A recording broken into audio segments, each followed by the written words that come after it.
படத்தில் ஒரு முத்த காட்சி இருக்குது. மற்ற படத்தில் நடிக்கிறதுக்கும் இந்த படத்தில் இருக்கிறதுக்கும் வித்தியாசம் இருக்குது. அது நடிக்கிறது வந்து எப்படி இருந்தது? அது ஈஸியாக இருந்துச்சு, ஏன்னா அது அனுஷா தான். இந்த மாதிரி ஹோமோசெக்சுவல் வந்து சில நாட்டில் சட்டப்பூர்வமான அனுமதி இருக்குது. நம்ம நாட்டில் சுப்ரீம் கோர்ட் இதிலே வந்து அனுமதி இல்லை. இந்தியா மாதிரி நாட்டுக்கு வந்து அது வந்து மேரேஜ் வந்து லீகலாக வேணும் அப்படின்னு நினைக்கிங்களா இந்த ரிலேஷன்ஷிப்? அதுக்கு தான் வந்து அவங்க போராடிட்டு இருக்காங்க. இது வந்து ஆக்சுவலி லெஸ்பியன் சார்ந்தது கிடையாது, காதல் சார்ந்தது. காதலிக்கிறவங்க எல்லாரும் சேர்ந்து இருக்கிறாங்களா? இல்லை இல்லையா? ஆக்சுவலாக நல்லா கேட்டுங்க மேடம், இந்த மாதிரி கேரக்டரு பெரும்பாலும் ஒரு பெரிய கமர்ஷியல் ஹீரோயின், நல்ல தெரிஞ்ச ஹீரோயின்ட்ட கொடுத்தா வேண்டாம் அப்படிம்பாங்க. ரிஸ்க்காக இருக்குது, நிறைய விமர்சனங்கள் வரும் அப்படிம்பாங்க. அப்புறம் செட்டில் நடிக்கிறதும் ரொம்ப கஷ்டம். நீங்கள் எப்படி தைரியமாக அதை ஒத்துக்கிட்டீங்க? எனக்கு இந்த கேரக்டர் பிடிச்சிருந்ததுன்னா அதனால பண்ணிட்டேன், அவ்வளோதான். அது இல்லாமல் அந்த கமர்ஷியல் வேல்யூ இல்லை, இதுக்கப்புறம் எனக்கு படமே வராது அப்படிலாம் நான் அப்போ நினச்சி பார்க்கல. எனக்கு இந்த கேரக்டர் பிடிச்சிருந்தது, நான் பண்ணிட்டேன். இதுக்கப்புறமும் அப்படி தான், எனக்கு பிடிச்ச கேரக்டர்ஸ் வந்தால் கண்டிப்பாக பண்ணுவேன். இந்த படத்தில் ஒரு முத்த காட்சி இருக்குது. மற்ற படத்தில் நடிக்கிறதுக்கும் இந்த படத்தில் இருக்கிறதுக்கும் வித்தியாசம் இருக்குது. அது நடிக்கிறது வந்து எப்படி இருந்தது? அது ஈஸியாக இருந்துச்சு, ஏன்னா அது அனுஷா தான். Director sir, sir director sir, sir இந்த மாதிரி சார் டைரக்டர் சார் சொல்லுங்க. இந்த மாதிரி விஷயங்கள் ஆக்சுவலாக வந்து இது ஒரு இப்போ ஸ்பெஷல் சைல்டுன்னு சொல்கிறோம்ல, அந்த மாதிரி தானே இந்த ஹோமோ லெஸ்பியன்லாம். இது வந்து சமூகத்தில் நீங்கள் இந்த மாதிரி படம் எடுக்கிறப்போ ஒரு துணிச்சலான முயற்சி, அதை பாராட்டுறோம், படமாக கலைப்படைப்பாக ஏற்றுக்கலாம். ஆனால் இது இன்னும் ஜாஸ்தியாக கிடையாது. ஏற்கனவே பொண்ணு கிடைக்காம அவன் அலைஞ்சிட்டு இருக்கான் நிறையா மாப்பிள்ளைங்களுக்கு. என்ன இந்த மாதிரி விஷயங்களை யாராவது தன்னுடைய இதுவாக எடுத்துக்கிட்டு அதை ஃபாலோ பண்ணாங்கன்னா? சரி, ஃபர்ஸ்ட் ஆஃப் ஆல் நீங்கள் ஸ்பெஷல் சைல்டு அப்படின்னு சொன்னதை நான் வந்து கண்டிக்கிறேன். அது அந்த ஒரு வார்த்தை பொருந்தாது. எல்லார் மாதிரியும் தான் அவங்கள் அப்படின்ற புரிதல் வரணுன்றதுக்காக தான் இந்த படம் எடுத்திருக்கேன் ஆக்சுவலாக. ஸோ டெஃபினட்டாக நீங்கள் ஃபஸ்ட் டே ஃபஸ்ட் ஷோ இந்த படம் பார்க்கணுன்னு நான் கேட்டுக்கிறேன். நீங்கள் கேட்ட அந்த கேள்விக்கான எல்லா பதிலும் அந்த படத்தில் இருக்கும். அப்படி கிடைக்கலன்னா நம்ம டெஃபினட்டாக உரையாடலாம். ஓகேங்களா? Thank you sir. 2020 கார்த்திக் சார், நீங்கள் கேட்ட கேள்வி வந்து வினித் சாரோட கேரக்டர் மூலமாக இருக்குது படத்தில். படம் பாருங்க, 14ஆம் தேதி அவர் பதில் சொல்லி அவர் கேட்டிருப்பாரு, அதுக்கு பதிலும் சொல்லியிருப்பாங்க சார். 2000 கண்டிப்பாக கிடைக்கும். அவர் ஏன்னா வினித் சாரை வந்து நானும் அவர் சொன்ன மாதிரி நான் அவர் ஏஜில் ரசித்தேன். அதனால் எங்களுக்கு பதில் கரெக்டாக இருக்கும்னு நினைக்கிறேன். கண்டிப்பாக பாருங்கள், வினித் சார் கேட்டிருப்பாரு. Thank you sir. டைரக்டர் சார், 2023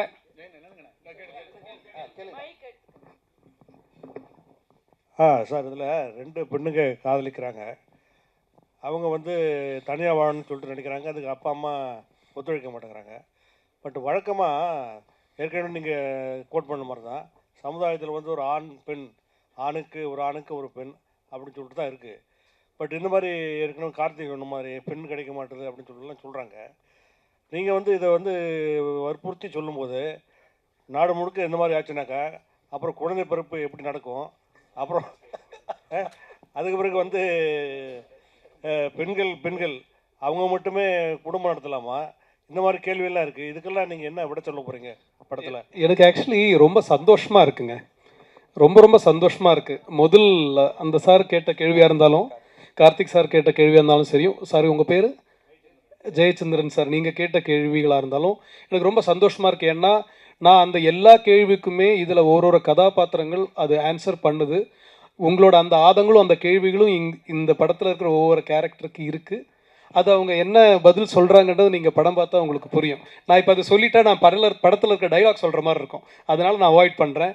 டெஃபினட்டாக நம்ம இதோட படத்தோட ரிலீஸ் முடிச்சதுக்கப்புறம் நம்ம டெஃபினட்டாக டீட்டெயிலாக பேசுவோம். சார் 2000 சார், நீங்கள் கேட்ட அதே கேள்வி வினித் சார் அதுலேயும் கேட்பார். எல்லாரும் ஜெயச்சந்திரன் சார் இப்போ வினித் சார் எல்லா கேள்வியும் கேட்டார். அதனால் நீங்கள் படம் மட்டும் பார்த்துருங்க. அதில் உங்கள் கேள்விக்கு எல்லாரும் அவர் கேட்டிருப்பாரு. அதுக்கு பதில் வந்து லிஜோ சொல்லியிருப்பாங்க, அது பிறகு அனுஷா சொல்லியிருப்பாங்க, டைரக்டர் வந்து அவங்க மூலமாக சொல்லுவார். நீங்கள் பாருங்கள் சார். 2023 வாழும் தொடமும் இடம் நீதானே, இதே மாதிரி ஒரு ஸ்கிரிப்ட் தான் அந்த படமும். சரிங்களா? அந்த படத்துலேயே வந்து ஒரு லாஸ்ட் எண்டிங்கில் வந்து ஒரு மக்கள்கிட்ட கொடுத்துருவாங்க அந்த கிளைமேக்ஸு. ஸோ அதே மாதிரி தான் நிறைய படம் நீங்கள் பார்த்தீங்கன்னா மக்கள்கிட்ட கொடுத்துட்றாங்க. ஏன் அது மாதிரி கொடுக்குறீங்க? ஏன்னா உங்களால் தெளிவான ஒரு முடிவு எடுக்க முடியலையா? எல்லாரையும் தான் கேட்குறேன் நான். தெளிவான முடிவு எடுக்க முடியலையா? இல்லை ஒரு முடிவு சொன்னால் எல்லாருக்கும் ஏதாவது பிரச்சனை வரும்னு சொல்லிட்டு பண்ண மாட்டீங்களா? பிரச்சனை வரணும்னு நினச்சிருந்தா நான் இந்த கதையை எடுத்து எழுதியிருக்கவே மாட்டேன், பண்ணியிருக்கவே மாட்டேன். இது பிரச்சனையாக இருக்குன்றதுனால தான் நான் அந்த கதையை பண்ணேன். சரிங்களா? இந்த படத்தில் நான் வந்து ஒரு ஓப்பன் ஹேண்டடாக விடலை. இந்த படம் பார்த்தா உங்களுக்கு ரொம்ப தெளிவாக புரியும். அது அதோட ஏன்னா நான் இப்போ சொல்ல முடியாது. படம் ரிலீஸ்னால் நம்ம ரொம்ப டீட்டெயிலாக பேசியிருக்கலாம். டெஃபினட்டாக இது வந்து ஓப்பன் ஹேண்டட் படம் கிடையாது. எல்லா கேரக்டருக்கும் அவங்களோட மோட்டிவேஷன்ஸ்க்கான எண்டு இந்த படத்தில் இருக்கும். ஒரு ஸ்க்ரீன் பிளே நம்ம அமைக்கும் போது அப்படி தான் இல்லையா? ஒரு கதையை இல்லை ஒரு கதாபாத்திரத்தை எடுத்து அவங்களோட ஒரு பிரச்சனையை அந்த கதை வழியாக நம்ம சால்வ் பண்ணி அவங்களுக்கு ஒரு நிறைவை கொடுப்போம். நிறைவை கொடுக்குறோம் அப்படின்றது என்னன்னா அந்த கதாபாத்திரோட தொடக்கமாக இருக்கும். அது ஒரு கதையோட ஆரம்பம் தான் அதோட எண்ட் ஆக்சுவலாக. ஸோ அந்த மாதிரி தான் இந்த படம் இருக்கும். டெஃபினட்டாக ஓப்பன் ஹேண்டட் கிடையாது சார். இப்போ லெஸ்பியன் ஸ்டோரினாவே நீங்கள் பார்த்தீங்கன்னா மேரேஜ் பண்ணிக்கிறாங்க சரிங்களா, 1 இயர் 6 months சம்திங் தான் வாழ்கிறாங்க கூடவே. அதுக்கப்புறம் நிறைய பிரச்சனைகள் சொல்லி அவங்களே பிரிஞ்சிடுறாங்க.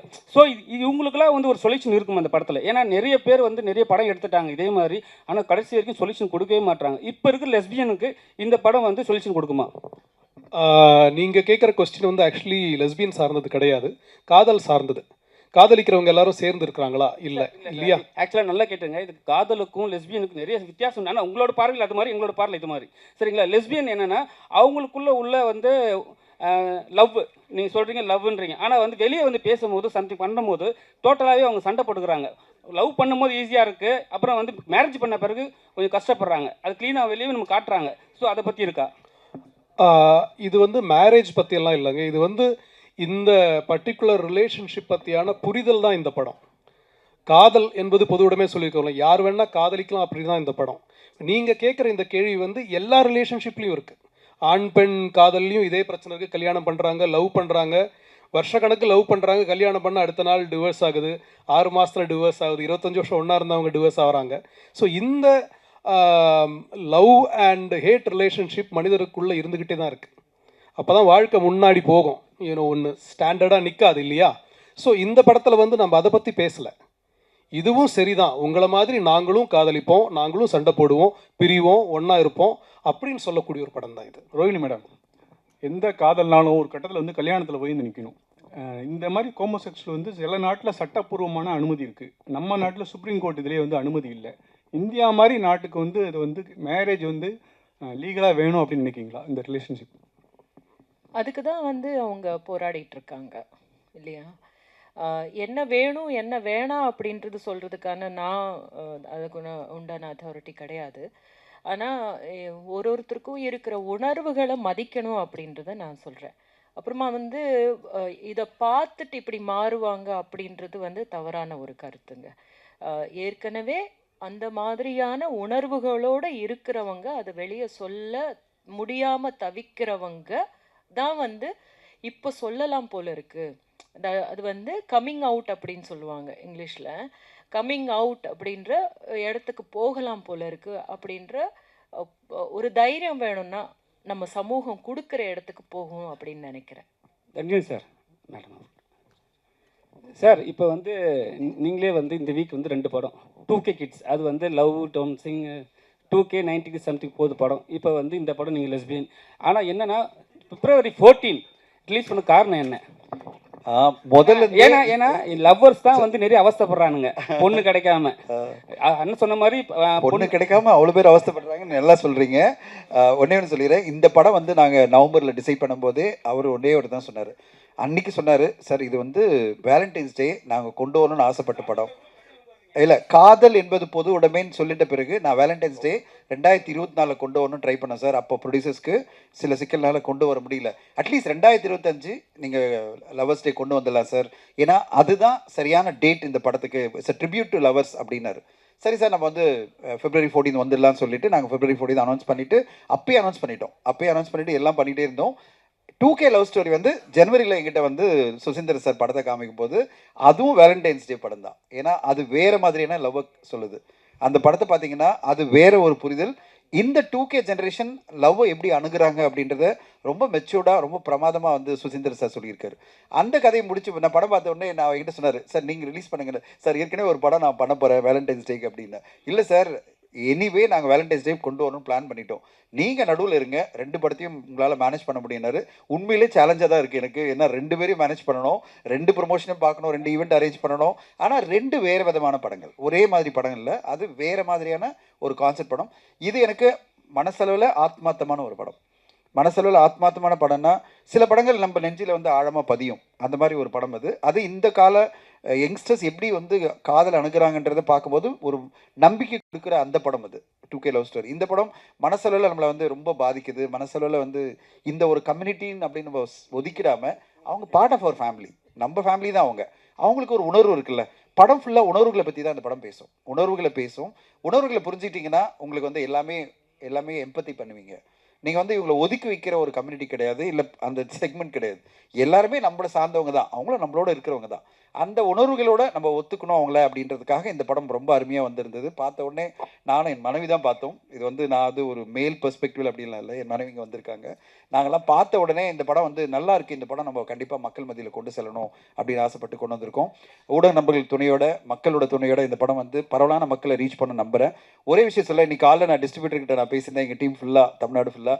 அவங்க சொன்னாங்க காதல் வந்து பொது உடைமை பற்றி எல்லா ஸ்க்ரீனும் வந்து போடணும்னு ஆசைப்பட்றாங்க, இந்த படத்துக்கு ஏதோ ஒரு விஷயம் இருக்குது அப்படின்னு நம்புகிறாங்க அப்படின்னாங்க.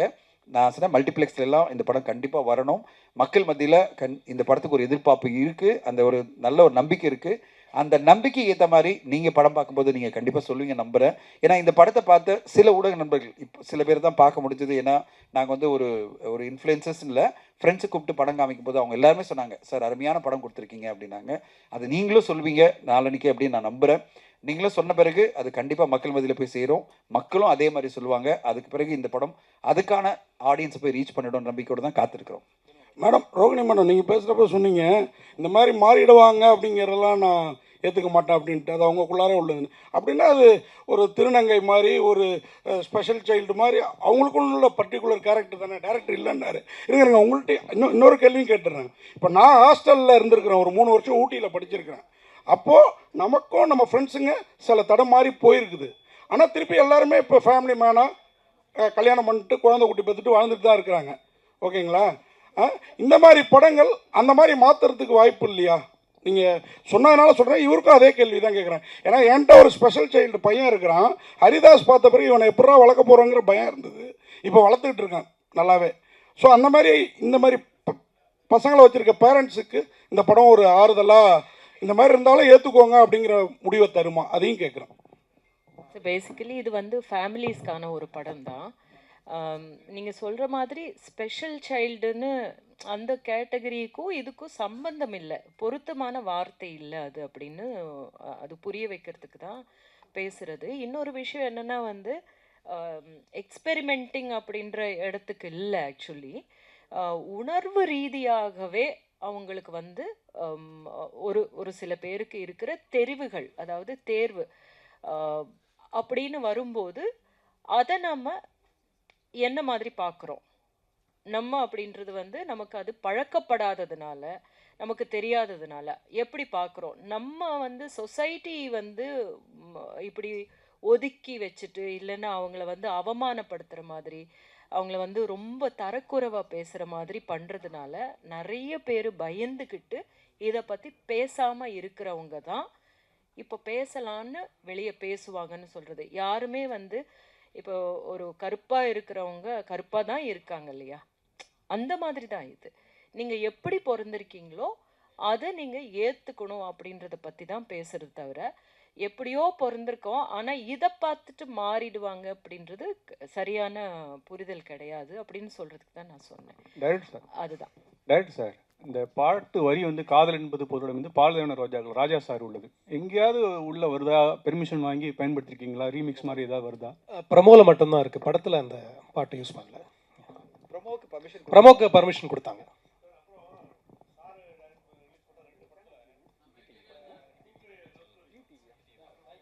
சார் சார் வரும் sir. Sir director sir. Sir ஆக்சுவலாக இப்போது நம்ம இந்த விஷயங்கள் வந்து ஃபேமிலியிலேருந்து ஃபஸ்ட்டு ஆரம்பிக்கணும். இங்கே யா ஃபேமிலியில் இருந்தால் ஃபஸ்ட்டு நம்ம இந்த விஷயத்த கொண்டு வரணும் அப்படின்னு நீங்கள் எப்படி ரைட் பண்ண ஆரம்பிச்சிங்க? ஏன்னா அது ரொம்ப சிக்கலான ஒரு விஷயம். அதை குறித்து சொல்லுவாங்க. அதே மாதிரி வந்து இப்போ இருக்க யங் ஜென்ரேஷன் மேக்ஸிமம் வந்து இந்த விஷயங்களை வந்து மேக்ஸிமம் ஏற்றுக்கிறாங்க. ஆனாலும் சில பேர் வந்து வானவில் அப்படின்ற வார்த்தையை யூஸ் பண்ணி நிறைய பேர் இது பண்ணுறாங்க. நிறைய பேர் அவங்க எல்லாருக்கும் தெரியும். ஸோ இதை வந்து இன்னும் நம்ம எப்படி ஹேண்டில் பண்ணலாம்? கொஞ்சம் எப்படி ஜென்ரலைஸ் பண்ணலாம் அப்படின்ற மாதிரி இதெல்லாம் படத்தில் எதுவும் இருக்குங்களா அடுத்து? இந்த படத்தில் என்ன இருக்குன்றது படத்தை பார்த்ததுக்கப்புறம் நம்ம பேசலாம். பட் நீங்கள் கேட்ட கொஸ்டினுக்கான பதில் வந்து 2-3 கொஸ்டின் கேட்டீங்க. ஃபர்ஸ்ட் கொஸ்டின் ஒரு வாட்டி சொல்லுங்கள். ஓகே. நான் எப்படி பார்க்குறேன்னா, இந்த சமூகம் இல்லை இந்த நேஷன் இல்லை வேர்ல்டு நம்ம போகிறதுக்கு முன்னாடி நான் அப்படின்ற ஒரு ஐடென்டிட்டி இருக்குது. அந்த ஐடென்டிட்டி ஃபஸ்ட்டு க்ரியேட் ஆகிறது நம்ம ஃபேமிலி தான் இல்லையா? ஸோ நமக்கு ஒரு அங்கீகாரம் அப்படின்றது முதல்ல ஃபேமிலியிலேருந்து தான் கிடைக்கணும். இப்போ நம்ம நிறைய பேரை பார்த்துருக்கோம், பெரிய இடத்துல வந்திருப்பான், ஆனால் வீட்டில் சண்டை போட்டு போயிருப்பான், என்னிடமும் அச்சீவ் பண்ணியிருப்பான். இருந்தாலும் என்னோட அப்பா என்னை ஒத்துக்கலை, அம்மா என்னை ஒத்துக்கலை அப்படின்ற ஃபீலிங் இருக்கும். நிறைய பேரை நான் பார்த்துருக்கேன், ரொம்ப சாதிச்சிருப்பாங்க, ஆனால் மனசுக்குள்ளே எப்போவுமே அந்த வேதனையோடு இருப்பாங்க. ஸோ இந்த புரிதல் அப்படின்றது ஒரு குடும்பத்தில் இல்லை, குடும்பம் அது எதுவானா இருக்கலாம், அப்பா அம்மா இல்லை நண்பர்கள் இல்லை அந்த வில்லேஜ் சார்ந்த இல்லை ஏன் ஊர் ஏன் நாடு அப்படின்னு கூட வச்சுருக்கலாம். ஸோ அந்த குடும்பம்ன்றது அந்த ஒரு யூனிட். ஸோ இந்த அங்கீகாரம் அங்கே ஆரம்பிக்கணும், அந்த புரிதல் அங்கே ஆரம்பிக்கணும். இந்த படத்தில் வந்து சாம் அப்படின்ற கேரக்டர் இவங்க பண்ணியிருக்காங்கன்னா, அவங்களோட ப்ரொட்டஸ்ட், அவங்களோட ஃபைட் வந்து அவங்க காதலுக்காக என்னன்னா, உலகத்துக்கு கூட கிடையாது, என் அம்மா என்ன புரிஞ்சுக்கணும், அவ்வளோதான். அதுதான் இந்த கதை. இந்த ஒன் லைனில் இந்த கதையை சொல்லிட்டேன், என் அம்மா என்ன புரிஞ்சுக்கணும், அவ்வளோதான். I don't care about the world. அவங்க புரிஞ்சுக்கிட்டாங்கன்னா எனக்கு அது போதும். அங்கேருந்து அது ஆரம்பிக்கும். அதுதாங்க இந்த படம். இயக்குனர் சார் வணக்கம் சார். இங்கே சமீபத்திய படங்கள் பார்த்தீங்கன்னா, இப்போ லெஸ்பியன் ஊக்குவிக்கிற மாதிரியும், இப்போ லாஸ்ட்டாக கூட ஒரு படத்தோட ட்ரெய்லரில் பேசியிருந்தாங்க, பெண்கள் எங்கே வேணாலும் போகலாம், யார் கூட வேணாலும் சுற்றலாம் அப்படின்ற மாதிரியும் ஒரு கதைகள் அமைஞ்சு ஒரு படம் பேட் கேர்ள்னு வரப்போகுது. சமீபத்தில் இந்த மாதிரி படங்கள் வர்றதுனால நாட்டில் ஏதாவது சீர்குலைவுகள் ஏற்படாது, நம்ம கலாச்சாரம் கெட்டு போகும் அப்படின்னு நினைக்க மாட்டீங்களா சார்? டெஃபினட்டாக கிடையாதுங்க. ஏன்னா ஒரு கலாச்சாரத்தில் இருந்து தான் ஒரு கதை உருவாகுது, ஒரு கலாச்சாரத்தில் இருந்து தான் ஒரு கதை உருவாகுது. நம்ம வாழ்வியல் இருந்து தான் ஒரு படத்தை நம்ம உருவாக்குறோம், இல்லை கவிதை உருவாகுது, இல்லை புத்தகம் உருவாகுது. ஸோ ஒரு ரெஸ்பான்சிபிளான ஒரு ரெஸ்பான்சிபிளான ஒரு கதையும் ஒரு ஆடியன்ஸும் ஒரு செட் ஆஃப் கலைஞர்களும் சேர்ந்து ஒரு படைப்பை கொடுக்கும்போது நம்ம அதை பற்றி யோசிப்போம், சரிங்களா? ஸோ இந்த கதை வந்து ஒரு உரையாடலை தான் ஸ்டார்ட் பண்ணோம். இதில் இந்த கதையில் வந்து நம்ம இப்படி இருக்கிறது தான் சரி அப்படின்னு சொல்லி நம்ம க்ளோரிஃபை பண்ணுறது கிடையாது. இந்த கேள்வியை நான் வந்து நீங்கள் என்கிட்ட கேட்டது சந்தோஷம், அதுக்கு ஆன்சர் பண்ணிட்டேன். பட் இந்த கேள்வியை நம்ம வந்து நிறைய வயலன்ஸை, இப்போ நம்ம என்டர்டெயின்மெண்ட் சொல்கிறோம் இல்லையா, நிறைய வயலன்ஸை க்ளோரிஃபை பண்ணுற படங்களை வந்து அது மீன்ஸ் அது கரெக்டு, அது வந்து ஹீரோயிசம் அப்படின்னு சொல்லி கொண்டாடுற ஒரு நிறைய படங்கள் இருக்குது. அந்த படம் சமூகத்துக்கு என்ன பண்ணுது அப்படின்ற ஒரு கொஸ்டினும் நம்ம இது கூட சேர்ந்து கேட்கணும் அப்படின்னு நான் உங்களை கேட்டுக்கிறேன். Thank you sir. தனிஞ்சன் சார், ஒரே ஒரு கேள்வி சார் உங்களுக்கு தான். முடிச்சுக்கலாம். ஒரே ஒரு செகண்ட் சொல்லிடுறேன். சார் கேட்டதுக்காக சொல்கிறேன். சார் எவ்வளோ அழகாக சொன்னார் பாருங்க. வாயலண்ட்டான பல படங்கள் பார்க்குறோம். ஒரு ஹீரோ வந்து 100 பேரை கொலை பண்ணுறது, கத்தியில் குத்தி ரத்தமாக கொல்றதெல்லாம் பார்க்குறோம்.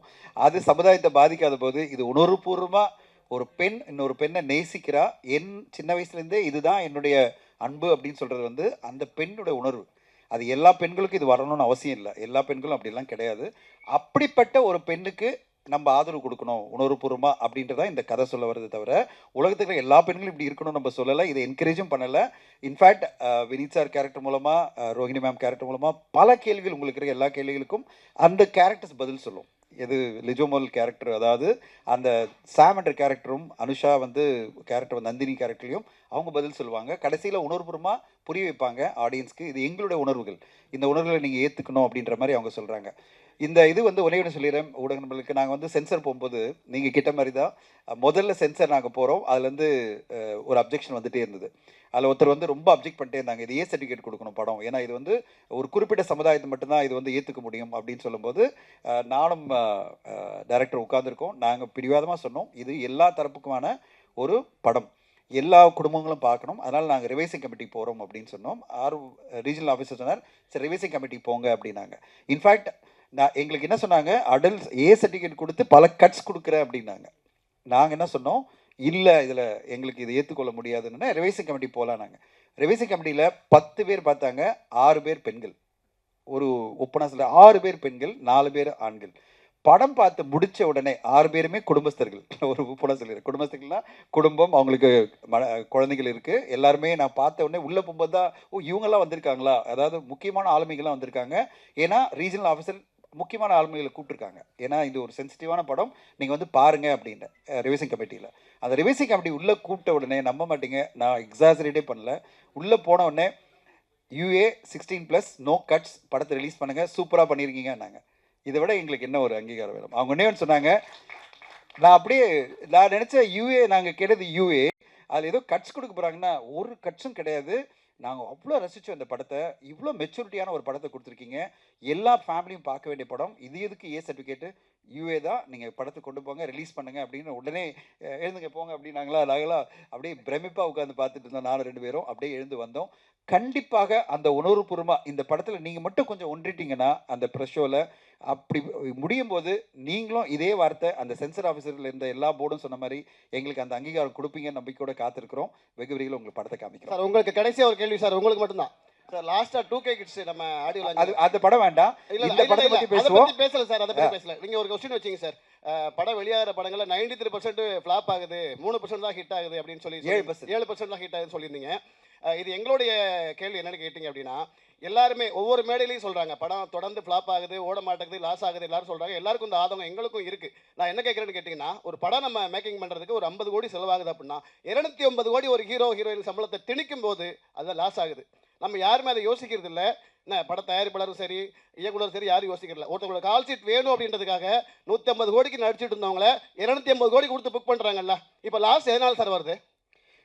இந்த பெரிய நடிகர் நடித்த படங்களில் ஒரே ஒரு புரிதல், நான் தனியாக ஒரு ஒர்க் ஷாப்பே உங்களுக்கு பண்ணிடுறேன். ஏன்னா அதெல்லாம் நான் பண்ணிட்டு இருக்கிற ஆள் தான். பெரிய நடிகர் நடித்த படங்களில் 70% 80% ரெவன்யூ வந்து அதர் ரெவன்யூலேயே உங்களுக்கு வந்துடும். எதனால் அவ்வளோ சம்பளம் கொடுக்குறாங்கன்னா, ஒரு டிஜிட்டல் வந்து அவ்வளோ விலை கொடுத்து வாங்க ரெடியாக இருக்காங்க, சேட்டலைட் வாங்க ரெடியாக இருக்காங்க, மியூசிக் வாங்க ரெடியாக இருக்காங்க. ஆனால் அதே ஒரு சின்ன படமாக வரும்போது எல்லாரும் சொல்கிற ஒரே வார்த்தை என்ன தெரியுமா சார்? ஊடகங்கள் என்ன சொல்லுது, ஆடியன்ஸ் என்ன சொல்கிறாங்க, அது பிறகு வாங்குறேன்றாங்க.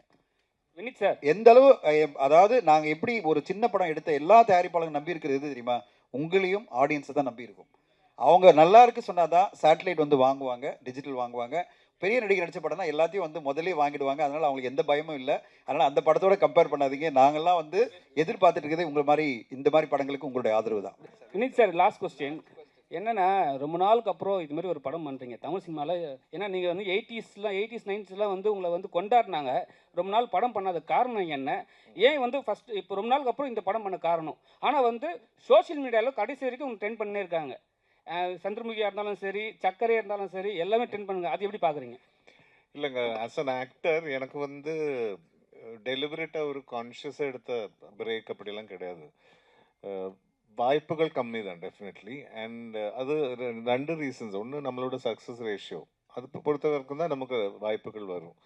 எனக்கு ஆனால் பர்சனல் நோட், எனக்கு வந்து அந்த கேரக்டர் சேலஞ்சிங்காக இருக்கணும், என்னால் ஏதாவது கான்ட்ரிபியூட் பண்ண முடியணும். அப்படி இருக்கிறது தான் நான், especially after the point of time, இப்போ at this point of my career, at this age, this is the time to explore different characters. So அதனால டைம் எடுத்து இப்போ வர்ற எல்லா ரோலும் பண்ணாமல், இப்போ மலையாளத்தில் நான் பண்ணிட்டு இருக்கேன் நிறைய படங்கள், தமிழ் ஆல்சோ வரும்போது இந்த மாதிரி தான் ரேராக வருது. ஸோ அதுதான் உண்மை ஆக்சுவலி. அதனால நான் டெலிபரேட்டாக பிரேக்கு அப்படியெல்லாம் இல்லை. அஃப்கோர்ஸ் மை டான்ஸிங் ப்ரொஃபஷன், என்னோட டான்ஸ் ஸ்கூல் அதெல்லாம் ஒரு சைடில் வேறு போயிட்டுருக்கு. But as an actor I think it is very important. ஏன்னா மக்கள் மனசு, இப்போ நீங்கள் சக்கரை எடுத்து சொல்கிறீங்க, காதல் தேசம் எடுத்து சொல்கிறீங்க, மே மாதம், ஒரு Chandramukhi, that goodwill is so important. நம்ம என்ன பெர்ஃபார்ம் பண்ணியிருக்கோம் அது எப்போ அது மனசில் இருக்கும் மக்களுக்கு. இப்போ இன்றைக்கும் எங்கிட்ட இப்போ மோர் தென் 33 இயர்ஸ் அவரும் பற்றி இன்றைக்கும் நான் ஒரு கேபில் ஏறினா அந்த படத்தை பற்றி அந்த கேரக்டர் பற்றியும் மக்கள் எங்கிட்ட பேசுகிறேன்னா, it is because of that craft, அந்த டைரக்டரோட, அந்த ரைட்டரோட, இளையராஜா சாரோட மியூசிக், அந்த டீமோட ஒர்க். ஸோ அந்த மாதிரி டீமில் அந்த மாதிரி ஒரு வாய்ப்பு வரும்போது தான் பண்ணணுன்றது என்னோட ஒரு பேசிக் பாலிசி. அப்போ தான் மக்கள் மனதில் நம்ம இருக்கும். ஸோ அதனால் ஆஃப்டர் லாங் டைம் எனக்கு இந்த மாதிரி, of course I've done in between படங்கள் பண்ணிட்டு இருந்தேன். JP when he sent the script I was so fascinated. ஏன்னா அந்த ஏஜுக்கு ஏற்ற மாதிரி நான் இதுவரை பெர்ஃபார்ம் பண்ணாத மாதிரி. அண்ட் ஸோ அது ஒரு சேலஞ்சாக இருந்தது. And I was confident. அது தட் இஸ் வெரி இம்பார்ட்டன்ட். இது பண்ணி it has to be justified. அது நம்ம டிஸ்கஷன்லேயே he also felt the confidence that என்னால் பண்ண முடியும். அப்படி வந்தது. தேங்க்யூ.